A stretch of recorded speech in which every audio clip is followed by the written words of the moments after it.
What's up, Pachero fam? As you can see, I'm rocking the full-on suit, and the main reason why is for tonight I'm going to the Magic Castle. In case you've never heard of it, the Magic Castle is arguably one of the most exclusive venues in the entire Hollywood area here in Los Angeles. The main reason why is you can't just walk in. You have to be invited by an exclusive member of the Magic Castle. It features some of the best magicians in the entire world showing off all of the incredible magic tricks. In addition, A-list celebrities like Johnny Depp, Neil Patrick Harris, Leonardo DiCaprio are just a few of the people that regularly go there. It is an incredible event, an incredible place. It's almost like a real-life Hogwarts. So this is about to be incredible.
The Magic Castle was amazing. Now, I have to stress that, unfortunately, I couldn't get any more footage past that last shot that I showed you. They are ultra strict, as you can probably imagine, when it comes to being inside the castle, and especially the performances of no photography and no videos. They even stressed that they had to start telling people of no selfies, and I guess people were even taking selfies in the bathroom and stuff like that. So they basically like, look, once you get past the lobby, no photography, no videography, absolutely nothing. Like, only check out your phone if you need to, like, send a text or check the time, whatever. But essentially, when you get initially to that lobby and also past that last shot I showed you, it's really neat because there's an owl there on the bookcase.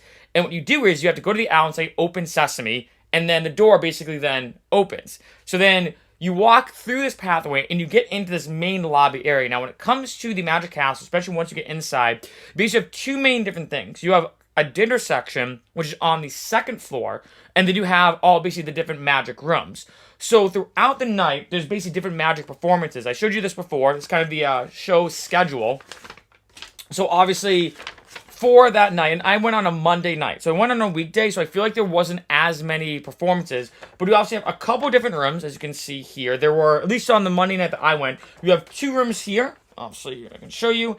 And then they're more like smaller rooms, one with close-up, one with almost, it seemed like, just a variety of different magic acts.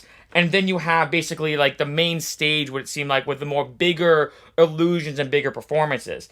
And it's pretty fast-paced. I mean, like, honestly, it almost kind of reminded me, I know this is going to sound weird, but it reminded me a little bit of like Disneyland or Disney World or Universal Studios, where you have to get in line maybe a half an hour, 45 minutes before a performance starts. Because especially with like a room like the close-up gallery, it can only fit 30 people. So as you can imagine, especially if the castle gets pretty packed, you have to get in line.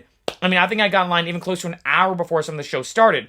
Right when a show would end, I'd immediately book it to another stage to wait in line again, right? So it's kind of that fast-paced movement. But in addition, there's so much stuff to do because, like I said, once you get inside, the main section there is the low bar, so you can grab a drink and whatnot. To the left, you then have the close-up stage right there. Then if you go a little bit behind the bar, there's a piano that you can basically say any song, it basically plays by itself. you can say any song, and if it knows it, and it knows pretty much every song you can think of, it will play it on piano for you, which is pretty cool. Then you basically go upstairs, you go through basically the dining area. You know, I did not get dinner when I was there, but, you know, obviously, apparently they have the whole diner set up. You can grab food and kind of relax and everything. Then you basically get down to this, like, upstairs stage.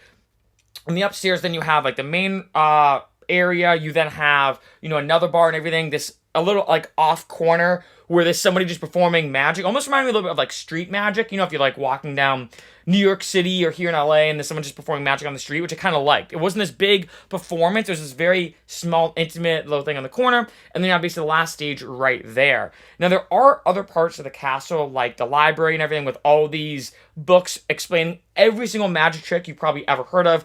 However, they don't allow non-members to go there, which probably makes sense. You know, I guess in order to go in that room, you have to, one, be a member of the Magic Castle, and two, you need, like, a special pin, I guess, and they have to basically know you, right? It's kind of thing like, look, we're only letting true magicians who we know we can trust to go in this library and look at every single magic book ever written with every single trick and everything like that. But the Magic Castle is an incredible experience. That's honestly one of the coolest buildings and one of the coolest things I've experienced, not only here in LA, but in general, right? I mean, it had, like I said, some of the best magicians in the world go there, not to mention A-list celebrities. I will say, I didn't see as many celebrities there last night. I think it's more one of the things they show up once in a while is the vibe I basically got. But it had a very big community feel in the castle, and I really like that. Like, you could tell that everybody kind of knew each other. All the regulars would go there all the time, you know, and the best part I felt is that not only were the performances ridiculous, I mean, especially the close-up. I mean, I love magic, and I've always been into magic and psychology, and they kind of, you know, the misdirection, the illusions that go along with it. And people were doing things like right in front of you. I'm talking like from here to where the camera is right there, and you could not, like, it was so fast-paced. It was amazing how incredible some of these magicians were. But even better than that, what I really liked is that the audience really got into it. That was probably the best part. You could tell that everyone there was really into magic as well. And when someone would do a cool trick, as opposed to other magic shows I've been to, people were like, oh, like a little golf clap or whatever, people there would start, like, hollering and being super into it. I mean, like, it was, you could tell everyone there was super into magic. And especially for the performance side of it, I could see that when you're performing and you're doing it for these people who are into magic, the performers got way more into it, had way more fun with the crowd. Obviously, the crowd work for all the magicians I saw was top notch, you know what I mean? And it was an unbelievable time. So I'm telling you, if you get the chance, you come into LA, you go into Hollywood, and you know somebody or you get some connection to the castle, 100% go. The one thing I will say, kind of finish off this video, if you are going, and they stressed this way before I ever got there, is always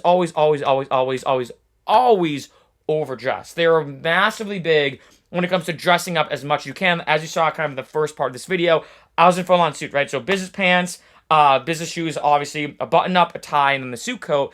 Because even when you're there, especially at least as a guy, when you're walking around the kind of that lobby, as we pass the lobby and kind of the main area, when a magic performance is not going on, you actually cannot take off your suit coat. Your suit coat has to be on at all times. If someone's performing, like say you go into a room and someone's performing, you can take it off, but the second they finish and the second you basically go outside, you have to throw it right back on. So they are huge about dressing up. So that's one thing I will say to kind of finish off this video. If you are planning on going, make sure you dress up. And I'm telling you, the Magic Castle is one of the coolest experiences you'll ever go to.